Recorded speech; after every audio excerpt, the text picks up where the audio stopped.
सजनवा जानू बैठतो लगनिया टूटतो पारनवा तपी लाई दी हो पानिया तले नस में जहरिया ते सुई आगे जानू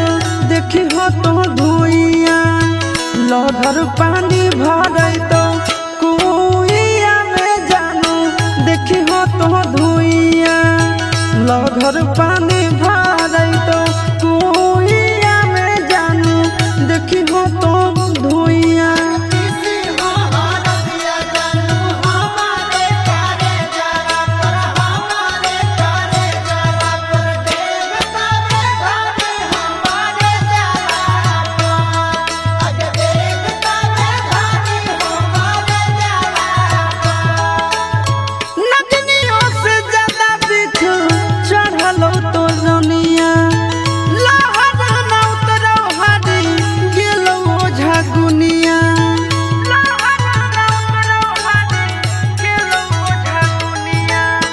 नगनियों से ज्यादा दिख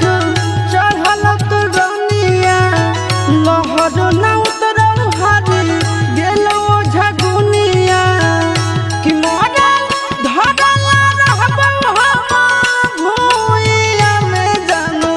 देखी हो तो धुइया लहर पानी भरै